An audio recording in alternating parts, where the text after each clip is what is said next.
I pledge allegiance to the flag of the United States of America and to the republic for which it stands, one nation, under God, indivisible, with liberty and justice for all.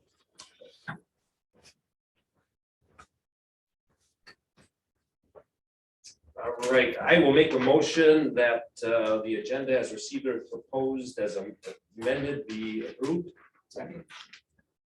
All those in favor say aye. Aye. Aye. All those opposed say no. We have an agenda. Item number 2 is public comments. Do we have anybody in the boardroom that would like to provide public comment?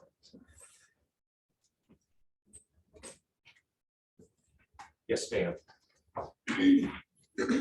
If I could have your name and address, please, once you approach the podium, so we can accurately record the minutes and. Okay, so my name is Kia Jackson and my address is 2769 Logan Avenue, Waterloo, Iowa, 50703. Any more information? No, ma'am. Okay, so basically I'm here in front of you guys today as part of a grievance process. My daughter, Michaela Faith Ryan, is being held in the Blackhawk County Jail with some charges. I'm not even gonna go into that. However, what I do want to address with the board is basically the systematic racism that's being gone on in her trial and her due process not being followed, her constitutional rights not being upheld by state officials. If you may have, so basically, I'm here just like I said, as part of the grievance process. We live in a democracy.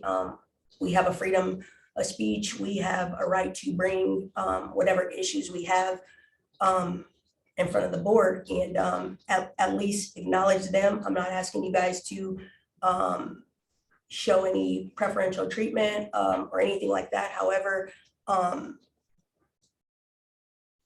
me as a mom, I have to, when something is not going on right and I feel like it's social injustice for one, and I don't want to be a part of that. I'm not going to stand and accept impartial judgment by county attorney, by defense attorney, by judicial individuals. And every single one of these clauses that I have, basically, it's blatant disrespect to my family. It's blatant disrespect to my heritage. It's blatant disrespect to the overall U.S. Constitution. And basically what I'm asking today is for someone to basically take the time to look into this, because today is probably the first day that you guys will hear about it, but there'll be some ongoing press. There'll be some ongoing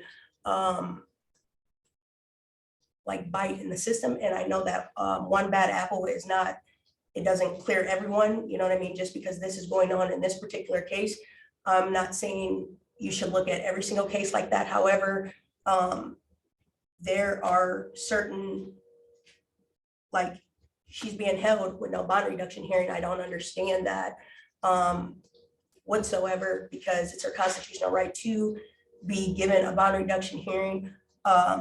And just all the facts, if we just go on facts alone, take emotion out of it, all the facts in her case, and her name's spelled MC capital K-A-Y-L-A, all the facts in her case basically support my claim of systemic racism. And until we stand up and call it and address it for what it is and act accordingly, we're just basically accepting it for what it is. And I just basically want to bring it to everyone's attention that I'm going to do everything in my power to stand up against this, because it's not right. It's not right on any level. And basically, this was my first step in the grievance process, and you'll continue to hear from us until conflicts of interest are addressed. not giving her true due process are addressed. And that's basically why I'm here today. What's your last name again, ma'am? Is Jack? Mine is Jackson. Okay. What was your Yes. address again, too, please? Excuse me, sir. Address? 2769 Logan Avenue. Were you prepared to leave? It looks like you have a list of concerns or. So basically, so as far as the judicial misconduct, malicious prosecution by the county attorney, for whatever reasons, there's factual evidence that after he found out who her family was, he basically stopped doing his job. And I'm concerned with that. So I know that there's steps to be taken. And I followed that up with Des Moines. I followed it up with several other, I'm a member of the ACLU and Black Lives Matter. So with it being a social injustice issue and one that is partaking in this county and then through this court system, out of respect, I would like to address you guys first before you guys get the backlash and you're not really understanding what's all going on. However, I also say this is a democracy. However, me and my uncle are the only African Americans in here. So I don't speak for all African Americans. However, I'm speaking for myself. I've looked over basically this case, and I do understand that it's difficult to prosecute a case that has several holes in it. I understand that. However, there's still laws to uphold, and basically that's where my problem lies. I don't feel like, I do not feel like the Constitution is being upheld. I do not feel like even Iowa laws are being upheld. I do, I have seen basically all these misconducts and basically a bullying tactic that has been around for several years. I understand we all have our day in court and we're preparing for that because we're not waiving our right to a speedy trial. We will go ahead and try this case within 90 days. However, within this 90 days, all these other issues that should not be part of the case will be addressed. So you really aren't prepared to leave anything with us that you've outlined there? No, these were for, these were for my notes. However, I have a reporter at Dana at blackiowanews.com that will be addressing anything else of this sort. But me as a woman, me as a mother, me as a friend, me as anything, I have to pretty much, this is not right. I'm not accepting this, and in not accepting this, there's certain steps that I have to go through, and this is one of them. Okay. Yep. Thank you. Thank you very much. Thank you. Thank ma'am. you. Tom did join the meeting. Tom has joined the meeting. Okay. Do we have anybody else in the boardroom that would like to provide public comment? Do we have anyone on Zoom or on the phone that would like to provide public comment? Doesn't look like it. Okay. Claims and payments. I will make a motion that the Board of Supervisors approve expenditures, that the county auditor be authorized and directed to issue checks against the various settlements and claims of such claims as allowed. It's been moved and seconded. Mr. Jameson. Leyland? Yes. What were I'm sorry, Mr. Perry. What was your? Mr. Perry. The total for this week's expenditures total $315,633.64. Secondary roads department make up $10,154. Conservation $20,767. Health department $18,440. And finally, Sheriff's Department, 31,600. My last meeting of the year and screwing it up. All right. Let me go back and start again. Leila, Yes. White. Yes. Little. Yes, Yes. Item number 4 is project updates from department heads and elected officials. Kathy, good morning. Good morning, Board. I'm Kathy Nicholas, County Engineer. I'm sure most of you know the forecast this morning is calling for a wintry mix, continuing through most of the afternoon. We will have the plows out, sanding and salting as needed. This is a good reminder to tell people to practice good winter driving habits, and that includes slowing down, allowing extra time.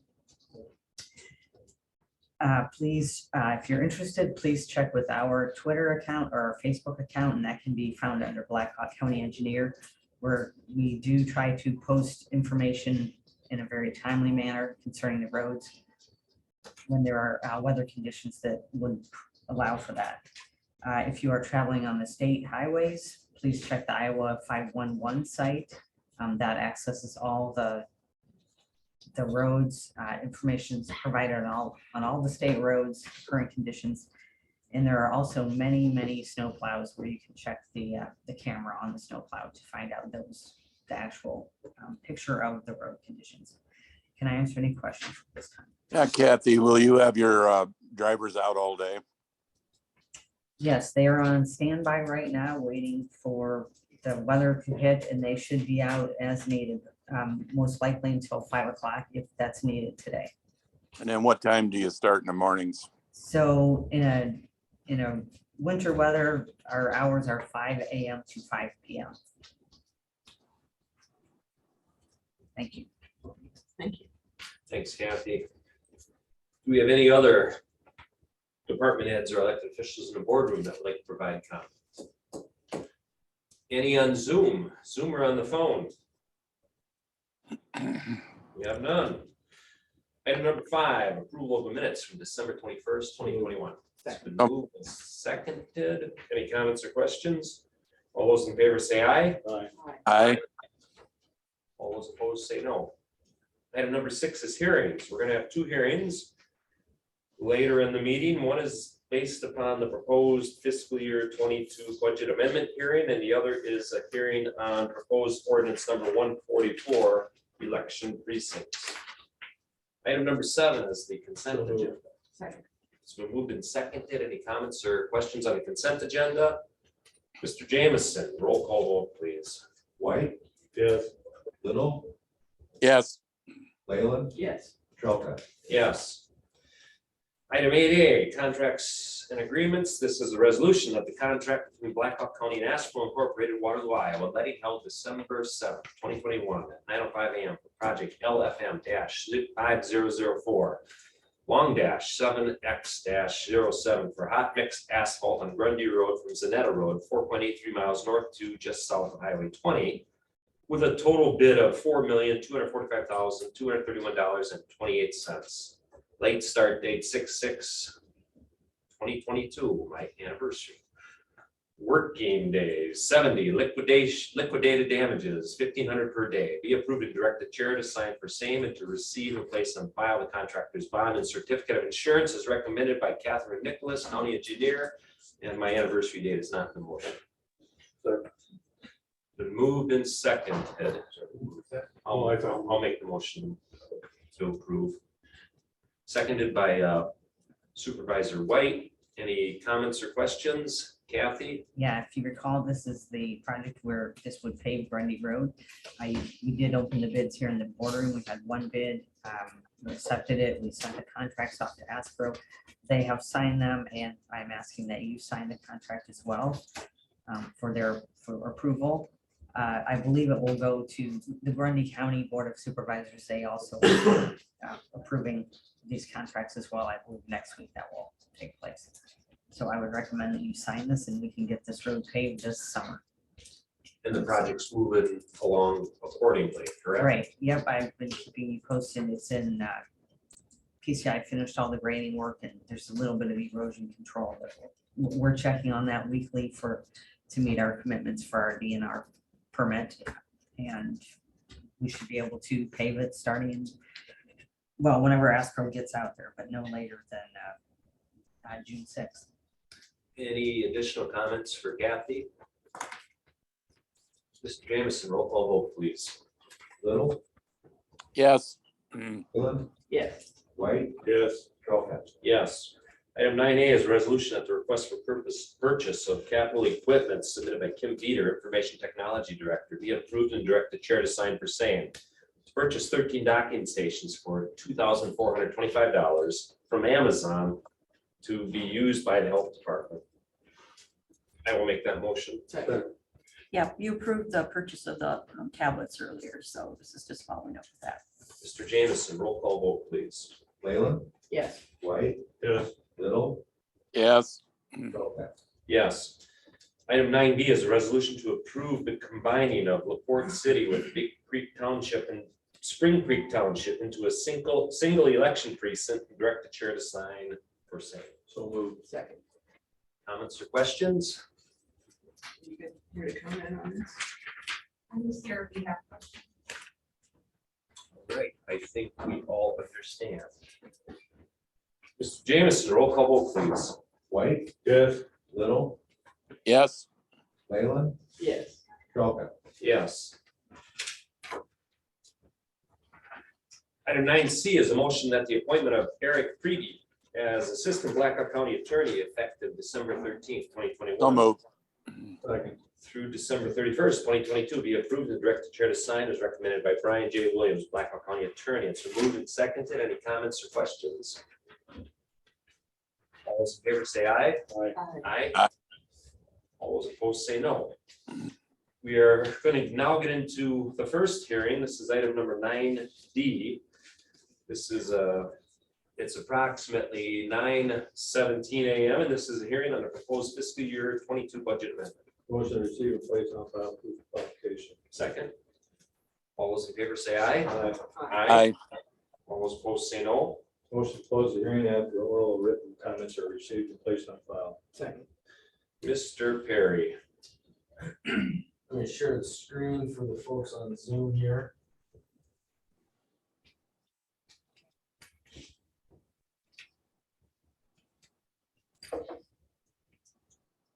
Unfortunately, we don't have the TVs here for the room, but so this budget amendment is actually, we don't have too many items on here, but I will go through them as they are. So I'm going to start off with conservation department. We are increasing expenditures for professional services by $13,500. That is for the final payments of the Casey Lake restoration. And then we're also increasing the revenue by $42,300. And that is to account for the 75% of all expenditures from that project. Any questions in regard to conservation? The 13.5 you're mentioning, that was just, that particular expenditure was just that much more than what we had. Correct. Previously. Yep. In the restoration. Moving on for jail commissary. Now, again, this is not out of the general fund. This is out of the jail commissary funds itself. But we are increasing expenditures by $297,970. There's been a few projects that they're taking care of over there and using jail commissary funds. Could you list what those are? Sure. I can list a few. I didn't see them in email. Yeah, the larger one, they're doing a full body scanner. That's So my question. the full body scanner is going to be able to show exactly if these inmates are carrying anything on them, any harmful weapons. I'll also too much about it's a little bit out of my expertise, but there's a full body scanner in there. They have booster heaters for dishwashers. There's new cabinets. There's painting in there. Anti-flooding devices, shower replacement parts. Overhead doors for the county board, med cards. I guess the question I have is, could we use ARP funds for some of these items? We could, but again, yeah, it's out of jail commissary, so it doesn't Yeah. necessarily affect the general fund per se, but I mean, good. I'm just curious. Yeah. Could you send us a list of those items that are in that for the 297? Yeah. Because ultimately, in some way, this could have an impact on the general fund, but based upon the discretion that is utilized in these expenditures.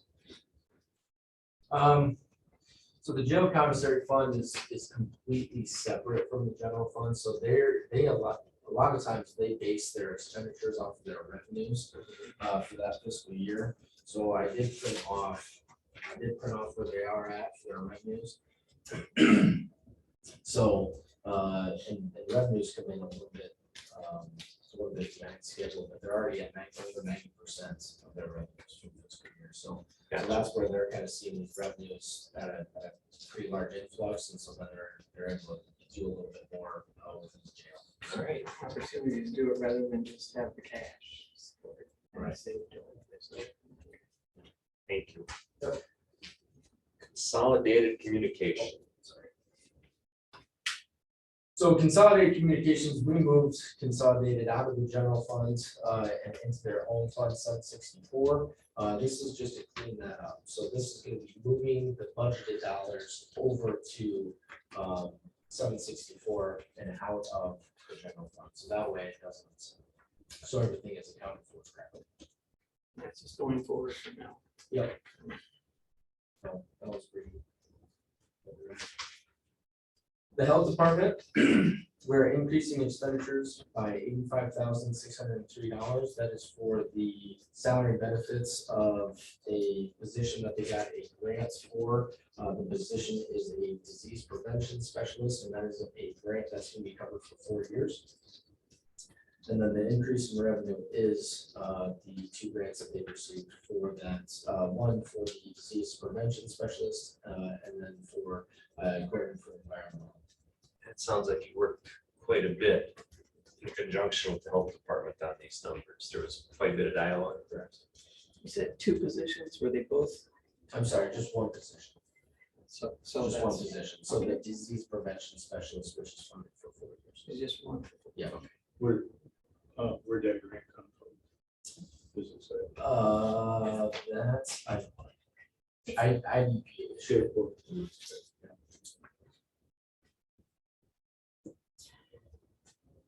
And then finally, these are the American Rescue Plans in the amount of $1,845,641. We held all those work sessions. We did some replacement projects for all the that were previously approved. Thank you, James. All right. That was it. Do we have any written comments? You usually have them if there aren't.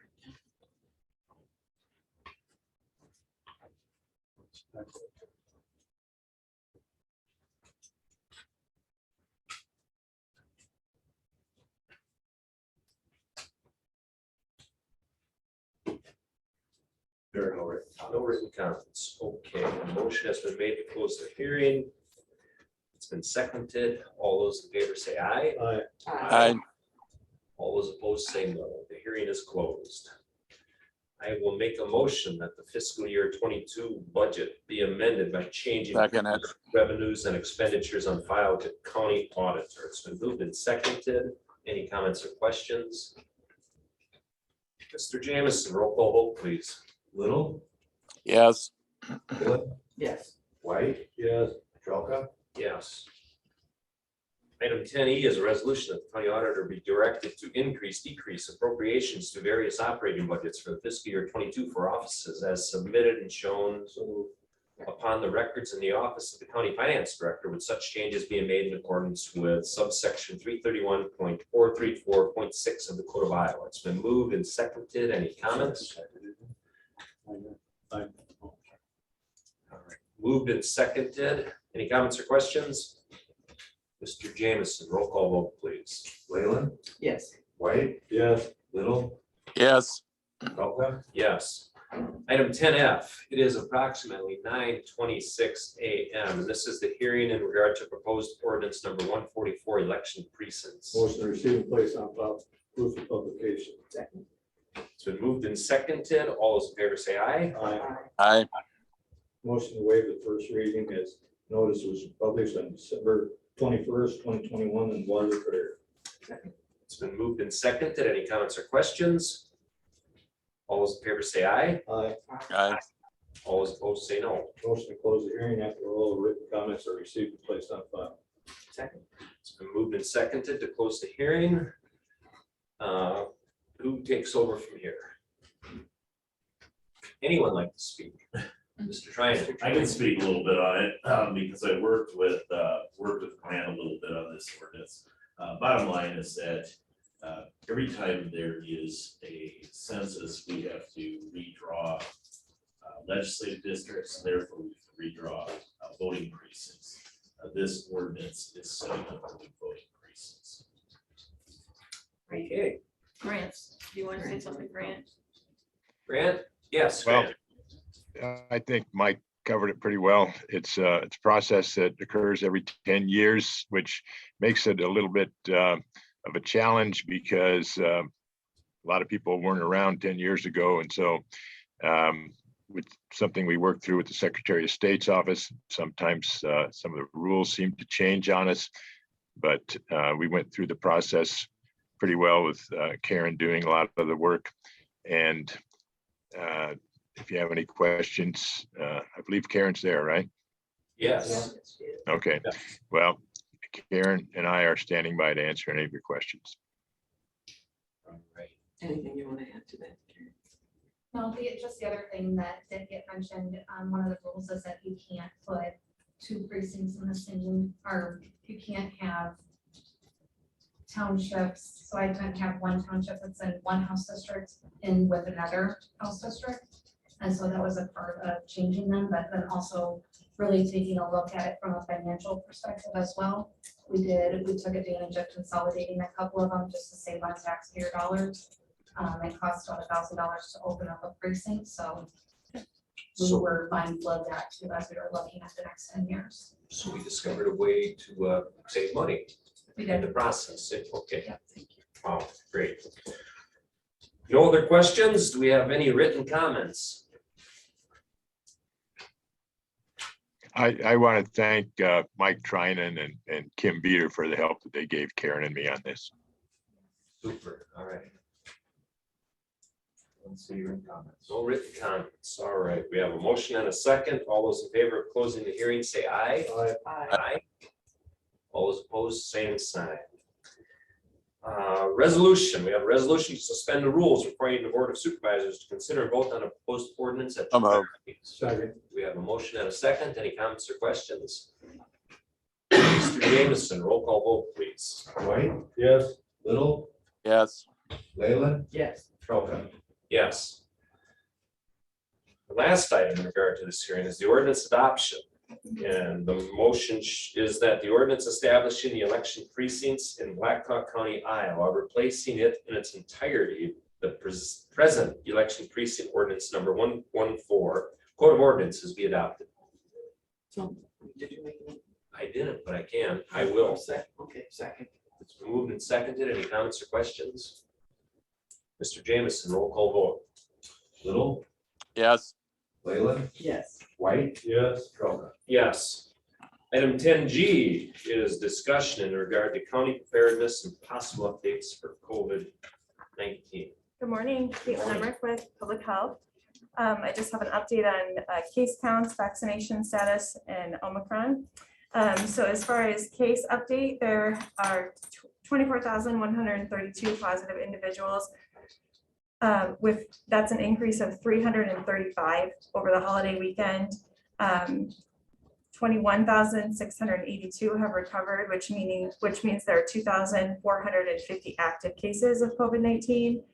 The 14-day percent positivity is at 15.5%, which is an increase of 0.3% from last week. And currently our cases per 100,000 is at 322 cases per 100,000 over the last 7 days, which also is an increase of 50 from last week, and that is higher than the previous 2 weeks. There have been 393 deaths due to COVID-19, which is 3 additional deaths from last week. There are 41 individuals hospitalized in Black Hawk County as of yesterday. Our COVID-19 status for Black Hawk County is high, and our level of community transmission defined by CDC is also high. In terms of vaccine status, as of yesterday, 65.6% of residents 12 and older have been fully vaccinated. 11.4% of 5 to 11-year-olds have been fully vaccinated, which is an increase of 0.5% from last week. There have been 205,469 total doses of vaccine administered in Black Hawk County. That's first and second doses. And 86,070 people have completed their vaccine series in Black Hawk County.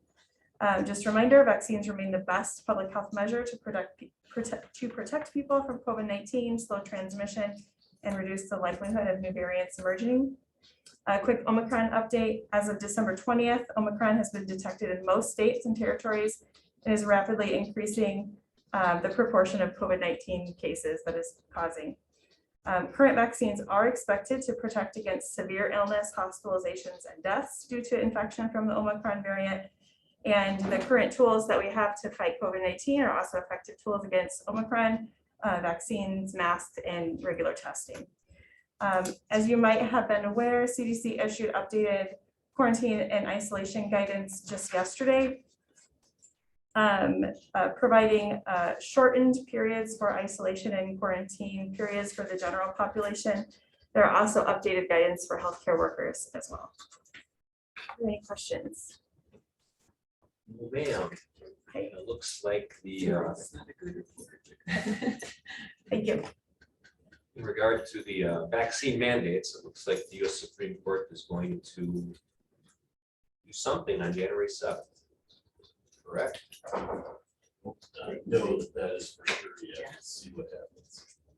Right, so January 7th, they're supposed to be beginning that process. OSHA did come out with an announcement saying that they're gonna hold off on any kind of, I guess, non-compliance citations until January 10th. So we will be sending out some information to staff, just voluntarily requesting that they provide proof of vaccination, just in preparation. That's what's been advised. But it's not, we don't absolutely know what that outcome is going to be, whether they're going to continue.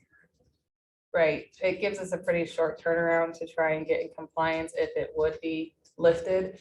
It may not, January 7th to January 10th is a pretty short time frame for the Supreme Court, I think, to rule on this, but you know, my goal is just to kind of get us prepared so that we're compliant. You know, and then we'll see what the outcome brings. So. I encourage, I think it's good to be vaccinated. I recently got my booster. I suffer no ill effects from any of them. Some people have, but I do not support mandates. That's me. So it's still a evolving, you know, situation, and there is still the testing option, which we'll want to have an idea of, you know, what we can, how we can accommodate that if it's possible. So, but we'll know more hopefully January 7th or January 10th, and we'll go from there. All right, we'll play it by ear. Yeah, thank you. All right, any more discussion in regard to COVID? Any reports or information from the board? None? Okay, Tom? Oh, I'm fine. Item number 11, adjournment. Second. All those in favor say aye. Aye. All those opposed say no. We are adjourned. Thank you. Happy New Year. Happy New Year, everyone.